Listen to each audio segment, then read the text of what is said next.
Hello everyone and welcome to UGC NET mentor guys. अगर आप भी UGC NET JRF exam crack करना चाहते हैं अपने फर्स्ट अटेम्प्ट में, तो ये आज की वीडियो आप सभी के लिए मोस्ट इंपॉर्टेंट रहने वाली है। बिकॉज मैं आपको अपने एक्सपीरियंस के बेस पे यहाँ पर एक ऐसी स्ट्रेटेजी बताऊंगा, कुछ ऐसे ट्रिक्स बताने वाला हूँ जिसको फॉलो करते हुए आप इस एग्जाम को अपने फर्स्ट अटेम्प्ट में क्रैक कर सकते हैं।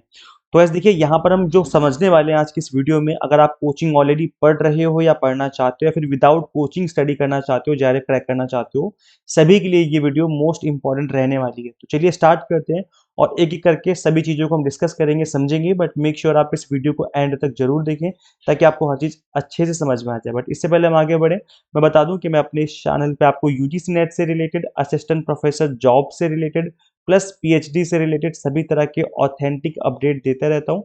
सो गाइज मेक श्योर आप इस चैनल को सब्सक्राइब जरूर कर लें ताकि आपको अपकमिंग वीडियोस के सभी नोटिफिकेशन मिलते रहे। तो चलिए कंटिन्यू करते हैं। दिस इज अबाउट मी, जैसे कि आप सभी को पता होगा। चलिए गाइस आगे कंटिन्यू करते हैं और डिस्कस कर लेते हैं। तो सबसे पहली और सबसे इंपॉर्टेंट चीज जो कि आपको करनी है, जो कि मैक्सिमम एस्पिरेंट्स नहीं करते हैं, वो ये करते हैं कि कंपैरेटिव एनालिसिस आपको करना है इससे पहले आप आगे स्टडी कंटिन्यू करें। अब कंपैरेटिव एनालिसिस क्या होता है? आपको कंपेयर करना है पीवाईक्यूज, जो प्रीवियस ईयर की क्वेश्चंस हैं, पिछले 2 से 3 साल के ही आपको कंपेयर करने हैं। ऐसा नहीं कि बहुत ज्यादा पिछले 4-5 साल के पेपर लेके बैठ जाए, आप सिर्फ कंपेयर करना है आपको ऑफिशियल सिलेबस के साथ। यहां से आपको चीजें क्लियर होंगी कि ऑफिशियल सिलेबस से तो चीजें पूछी जाती ही हैं, प्लस कुछ ऐसी चीजें भी हैं जो कि ऑफिशियल सिलेबस में मेंशन तो नहीं है बट एग्जाम में पूछी जाती हैं। तो इन सब चीजों का आपको आइडिया लगेगा कंपैरिजन से। एस्पिरेंट्स करते क्या कि ब्लाइंडली फॉलो करते हैं ऑफिशियल सिलेबस, या कई बार मार्केट से बुक कर ले लेते हैं और ब्लाइंडली उसको फॉलो करने लग जाते हैं। बहुत ही गलत अप्रोच है, बिकॉज बुक बहुत पुरानी होती है। आप देखेंगे किसी भी बुक को, आप देखिए अभी की जो बुक आपने ली है वो, प्लस 2-3 साल या 4 साल पहले की बुक अगर आप देखेंगे तो सेम कंटेंट है उसके अंदर, बस स्टार्टिंग के 4-5 पेजेस को, 10 पेजेस को बदल दिया गया है, बाकी पूरा कंटेंट सेम है। तो ये चीज जो है आपको अवॉइड करनी है, बिकॉज एग्जाम में अब जो है, जो ट्रेंड बन गया है वो ट्रेंड अलग है जो पहले हुआ करता था। अब इस चीज को आप कैसे ऑब्जर्व करेंगे, कैसे पता लगेगा आपको? वो पता लगेगा आपको कंपैरेटिव एनालिसिस के साथ।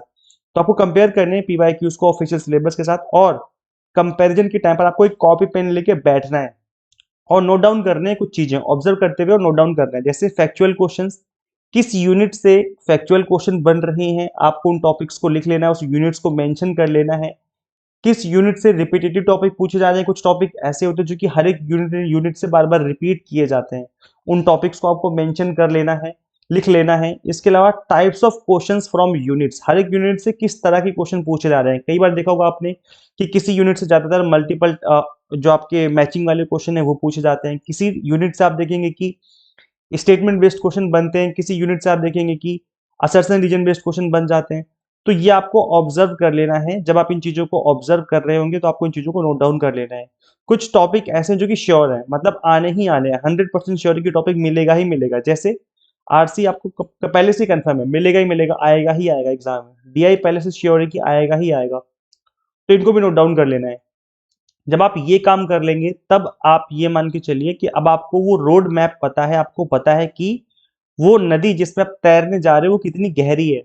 जब आप ये काम कर लेंगे है ना, इनको कंपेयर कर लेंगे, तब आपको इसकी गहराई पता चल जाएगी कि इस एग्जाम में कितने इन डेप्थ क्वेश्चन बनते हैं, किस तरह के कितने कितने फैक्चुअल क्वेश्चन बनते हैं, कितने रिपीटेटिव टॉपिक्स हैं।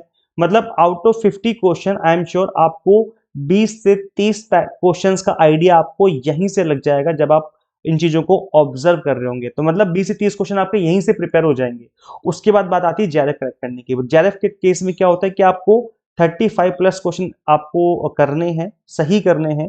35 से लेकर के 40 क्वेश्चन के आसपास अगर आपने सही कर लिए तो बहुत हाई चांस है कि आपका जेआरएफ हो जाएगा। तो जब आप ये काम करेंगे, कंपैरेटिव एनालिसिस करेंगे, तो यहाँ से आपके रास्ते जो है वो क्लियर हो जाएंगे कि अब आपको कहाँ बढ़ना है, किस तरह बढ़ना है। अब हम देखो, यहाँ पर जो मैंने आपको बताया है वो आपको पेपर 1 के लिए भी करना है और पेपर 2 के लिए भी करना है। दोनों के लिए सेम स्ट्रेटेजी आपको फॉलो करनी है और आपको नोट डाउन करना है। कॉपी में नोट डाउन जरूर करना है, नहीं तो इस ऑब्जर्वेशन का कोई फायदा नहीं।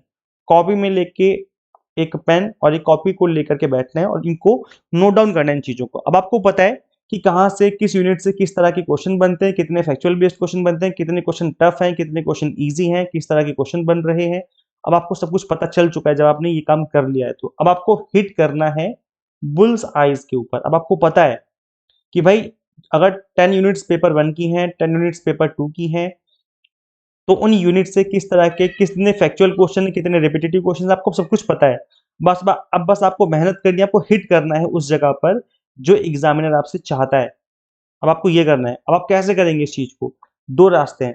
एक तो आप सेल्फ स्टडी से कर सकते हो विदाउट कोचिंग, और एक रास्ता है कोचिंग ज्वाइन करके, मतलब आप एक गाइड की हेल्प से भी इस बुल्स आइज को हिट कर सकते हो। दोनों की अपने एडवांटेज है। सेल्फ स्टडी में ये होता है कि आप अपनी पेस से स्टडी कर सकते हो, मॉर्निंग इवनिंग नाइट जब भी आपको टाइम मिले तभी स्टडी कर सकते हो। लेकिन कोचिंग के केस में क्या होता है कि यहाँ पर आपको एक स्पून फीडिंग हो जाती है, मतलब आपका एक हाथ, जैसे आप सपोज करो ये तीर कमान लेके खड़े हो और गलत जगह निशाना आपका लगने जा रहा है, तो गाइड आपको क्या करता है, जो आपकी टीचर आपकी हेल्प क्या करता है कि वो कहता है कि बेटा ज्यादा ऊपर मत करो, नीचे की तरफ रखो हाथ। तो यहाँ पे क्या है, एक आपको हेल्प मिल जाती है, एक हेल्पिंग हैंड आपके साथ होता है। बस इतना ही फर्क है, बाकी आपको पढ़ना तो खुद ही है, चाहे आप कोचिंग लो चाहे सेल्फ स्टडी करो। पढ़ना तो खुद ही, मेहनत आपको खुद ही करनी होती है, आपको सारी चीजें खुद ही पढ़नी है, खुद ही रिवीजन करनी है। तो ये आप दोनों तरीके से कर सकते हो, आप सेल्फ स्टडी से भी कर सकते हो और आप कोचिंग से भी कर सकते हो। लेकिन सेल्फ स्टडी में ये है कि सपोज करो डीआई है या कुछ ऐसे टॉपिक हैं रीजनिंग के जो आपको समझ में नहीं आएंगे खुद से, आपको वहां से सब चीजें समझनी ही पड़ेंगी, ट्रिक्स आपको समझनी ही पड़ेंगी। फिर यहाँ पे एडवांटेज आपको मिलता है कोचिंग का, क्योंकि वहां पर टीचर आपको समझाते हैं ट्रिक्स के साथ कि बेटा इस तरीके से करेंगे तो जल्दी सॉल्व कर पाएंगे आप, इस तरीके से पढ़ेंगे तो आप लंबे टाइम तक याद रख पाएंगे, एग्जाम में कैसे क्वेश्चन अटेम्प्ट करना है, ये सब आपको कोचिंग में इन सब चीजों का एडवांटेज मिलता है। कहने का मतलब ये है। तो ये चॉइस आपकी है, आपको कैसे करना है, आप दोनों तरीके से कर सकते हो। बैलेंस अप्रोच रखनी है पेपर वन में पेपर टू में। मैंने देखा कई बार एस्पिरेंट्स केवल पेपर वन पढ़ते रह जाते हैं और एग्जाम आ जाता है, फिर पेपर टू थोड़ा सा पढ़ते हैं। ये गलती नहीं करनी है आपको। आपको करना क्या है कि दोनों की बैलेंस अप्रोच लेके चलिए। पेपर वन को भी टाइम देना 2 से 3 घंटे का डेली, और पेपर टू को भी टाइम देना 2 से 3 घंटे का डेली। अगर आप इतना टाइम दे रहे हो तो इट मीन्स अभी सफिशियंट टाइम है, आप अभी भी इस एग्जाम को इजिली क्रैक कर ले जाएंगे। लेकिन एक चीज का ध्यान रखिए कि आपको कंसिस्टेंट रहना है। कई बार एस्पिरेंट्स क्या करते हैं कि कंसिस्टेंट नहीं रहते हैं, एक दिन पढ़ाई करी और फिर दूसरे दिन छोड़ दिया, ये गलती नहीं करनी। अगर आपको किसी चीज से मोटिवेशन मिलती है तो वो आपको थोड़े टाइम तक ही मोटिवेटेड रखेगी। लेकिन अगर आप कंसिस्टेंट हो, अगर आपका मन करता है डेली पढ़ने का, अगर मन नहीं भी कर रहा तब भी आप पढ़ रहे हो ना, अगर आप कंसिस्टेंसी मेंटेन कर रहे हो, तो इट मीन जो आपका ग्राफ है वो ऊपर ही जाएगा। तो अगर आप कंसिस्टेंसी मेंटेन करेंगे, मतलब डेली बेसिस पे पढ़ेंगे, आप एक भी दिन मिस मत करना, डेली पढ़िए, भले ही 1 से 2 घंटे ही पढ़िए लेकिन डेली पढ़िए। अगर आप डेली पढ़ते हो तो आपका जो रिदम है वो बन जाएगा और आपका एग्जाम इजीली क्रैक हो जाएगा। एक चीज मैं आपको और मेंशन कर दूं कि जो आपका पेपर टू है वो आपका वही है, पोस्ट ग्रेजुएशन वाला। तो अगर आपने पोस्ट ग्रेजुएशन की बुक्स आपके पास हैं, ऑलरेडी रखी हुई हैं, तो आप सिलेबस प्लस पीवाईक्यूज के अकॉर्डिंग उन बुक्स को फॉलो करिए जो आपके पास ऑलरेडी बुक्स रखी हुई हैं। इससे क्या होगा, आपको और अच्छे से स्टडी करने में हेल्प मिलेगी, बिकॉज आप उन बुक्स को ऑलरेडी पढ़ चुके हो। तो ये अगर आप सेल्फ स्टडी करने का प्लान करो तो उस केस में आपकी जो स्ट्रेटेजी मैंने बताई है वो आपकी हेल्प कर सकती है। तो इस तरीके से आप पेपर टू को भी हैंडल कर सकते हो। इसके अलावा एक चीज जो कि मैं आपको मेंशन करना चाहूंगा यहाँ पर, कि कई बार क्या करते हैं स्टूडेंट्स कि सिर्फ पढ़ते जाते हैं, रिवीजन नहीं करते हैं। रिवीजन नहीं करोगे तो इतना सारा जो आप पढ़ रहे हो वो आपके दिमाग में फिट नहीं होगा, आप भूल जाओगे। देखो, भूलो ना और लंबे टाइम तक चीजें याद रहें, उसका एक सिंपल सी टेक्निक यही होती है कि आप रिवाइज करें प्रॉपर तरीके से और रेगुलर बेसिस पे रिवाइज करें। ऐसा नहीं कि पूरा 1 महीने पढ़ाई करी फिर रिवीजन कर रहे हो, तो आप भूल जाओगे कि आपने पहले क्या स्टडी की थी। तो इसलिए जो रिवीजन है, या तो आप उसी दिन रिवाइज कर लीजिए जिस दिन आपने पढ़ाई करी, या फिर आप नेक्स्ट डे भी रिवाइज कर सकते हैं। और याद रखिए, रिवीजन में ज्यादा टाइम नहीं देना कि आप 2-3 घंटे 4 घंटे सिर्फ रिवीजन ही कर रहे हो, ऐसे में टाइम वेस्ट होगा। सिर्फ और सिर्फ 30 मिनट्स आपको रिवाइज करना है, उन चीजों को देखना है कि हमने कल क्या पढ़ा था, बस इतना ही टाइम देना है। रिवीजन का मतलब है कि आपको सिर्फ उसको रिविजन करना है, मतलब दोबारा से सिर्फ देखना है, गो थ्रू करना है कि आपने क्या पढ़ा था कल। तो अगर आप नेक्स्ट डे, जैसे आज मैंने पूरे दिन जो भी स्टडी करी है, आप नेक्स्ट डे 30 मिनट्स का टाइम निकालो, उसको देख लो कि मैंने कल क्या स्टडी की थी। इससे क्या होगा, आपके माइंड में जो चीजें हैं वो रिटेन रहेंगी, निकलेंगी नहीं आराम से। तो रिवीजन आप शॉर्ट नोट्स बना के भी कर सकते हो, आप अपने हैंडमेड जो शॉर्ट नोट्स हैं वो बना सकते हो। इससे क्या होगा, आपको चीजें याद भी रहेंगी, प्लस लास्ट टाइम रिवीजन में ये चीजें हेल्प भी करती हैं। इसके अलावा पीडीएफ जो अवेलेबल होती हैं, अगर आप कोई कहीं हमने कोचिंग वगैरह ज्वाइन कर रखी हो तो आप उनको डाउनलोड कर सकते हो, उसके थ्रू भी रिवीजन कर सकते हो। इसके अलावा आप मॉक टेस्ट भी लगा सकते हो, क्योंकि गाइस ऑनलाइन एग्जाम है, तो ऐसे में मॉक टेस्ट अगर आप लगाओगे तो इससे क्या होगा, रिवीजन भी आपकी हो जाएगी, मतलब आपकी प्रैक्टिस भी हो जाएगी, और आपका जो हाथ है ऑनलाइन एग्जाम में वो भी बैठ जाएगा। तो आप मॉक्स भी लगा सकते हो, मतलब आपको मॉक्स तो लगाने ही है, रिवीजन आपको करनी है, प्लस मॉक्स तो कंपलसरी है, मतलब वीक में एक दिन तो मॉक आपको लगाने ही चाहिए। 2 से 3 मॉक लगाइए आप, इससे क्या होगा, आपकी जो प्रैक्टिस है वो भी होती रहेगी, और प्लस टॉपिक जो आपने पढ़े वो भी रिवाइज होते रहेंगे हैंड टू हैंड। तो अगर आप इन चीजों को फॉलो करते हो जो आपने आपको बताई है, तो डेफिनेटली आप इस एग्जाम को अपने इसी अटेम्प्ट में क्रैक कर लेंगे।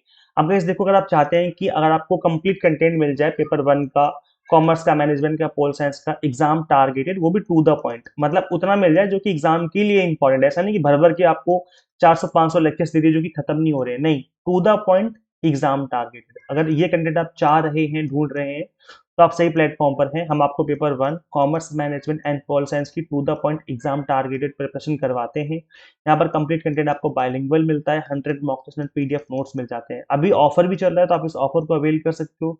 ये ऑफर JRF10 कूपन कोड लगाने पे आपको फ्लैट 10% का डिस्काउंट मिल जाएगा सभी कोर्सेज पे। ये टिल टुडे मिडनाइट तक के लिए ही इस ऑफर को अवेलेबल कराया गया है, तो आप इस ऑफर को अवेल कर लीजिए। अगर आप सीरियस हैं, अगर आपको लगता है कि मुझे इसी अटेम्प्ट में इस एग्जाम को क्रैक कर लेना चाहिए, बिकॉज काफी सारे स्टेट से वैकेंसीज आने वाली हैं जुलाई में, अगस्त में, सितंबर में। आप देखेंगे काफी सारे स्टेट ने ऑलरेडी वैकेंसी जो है अनाउंस करने का प्लान कर लिया है। इनफैक्ट बिहार से भी वैकेंसीज आने वाली हैं। तो इसलिए अगर आप नेट क्रैक करके रखेंगे तो डेफिनेटली आप उसमें अप्लाई कर पाएंगे। तो अगर आप सीरियस जून अटेम्प्ट को लेकर के, तो आप इसी अटेम्प्ट में इस एग्जाम को क्रैक कर ले जाएंगे और आप डेफिनेटली आप अप्लाई कर पाएंगे उन सभी जगह जहां पर भी वैकेंसीज अपकमिंग डेज में आने वाली हैं। तो गैस करना क्या होगा, आपको सिंपली गूगल प्ले स्टोर से एग्जाम मेंटर ऐप इंस्टॉल कर लेनी है। अगर आप एक iOS यूजर हैं तो इसका लिंक हमने आपको अलग से इसी वीडियो के description box and comment box में अवेलेबल करवा दिया है। सो गाइस देखेंगे आपकी हमने हर एक टॉपिक को बहुत ही बेसिक से पढ़ाया है। जैसे letter series part 1, letter series part 2। Part 1 में बिल्कुल बेसिक से पढ़ाया कि क्या होती है, और पार्ट 2 में एडवांस लेवल की क्वेश्चंस की प्रैक्टिस करवा रखी है। आप देखेंगे ऐसे direction distance part 1, direction distance part 2। अब इसमें अगेन वही कि पार्ट 1 में बिल्कुल बेसिक बताया हुआ है कि डायरेक्शन डिस्टेंस होता क्या है, किस तरह के क्वेश्चन बनते हैं, बिल्कुल बेसिक जो कॉन्सेप्ट है वो।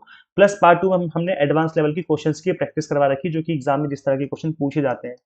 प्लस हर एक यूनिट वाइज हमने आपको मॉक टेस्ट अवेलेबल करवा रखे हैं, ताकि हर एक यूनिट की आपकी जो प्रैक्टिस है वो अच्छे से होती रहे। इन मॉक टेस्ट के अंदर हमने पीवाईक्यूज क्वेश्चंस भी डाले हुए हैं, प्लस एक्सपेक्टेड एमसीक्यूज भी डाले हुए हैं, दोनों का मिक्सअप है। तो आप इनरोल करके जो अपनी प्रिपरेशन है वो स्टार्ट कर सकते हैं। अब लेट मत करो, डिले मत करो, बिकॉज अब एग्जाम में ज्यादा टाइम बचा नहीं है। आज ही इनरोल करिए और जो अपनी प्रिपरेशन को आज से ही स्टार्ट कर लीजिए। तो thank you. Share this video with all UGC net aspirants. कोई अगर तैयारी कर रहे हैं तो आप उसके साथ इस वीडियो को शेयर कर सकते हैं। अगर आप किसी ग्रुप में ऐड हो तो आप उसके साथ भी इस वीडियो को शेयर कर सकते हैं। Subscribe for UGC update and assistant professor job related updates. Guys इस वीडियो में इतना ही, मिलते हैं फिर नेक्स्ट वीडियो में। Thank you.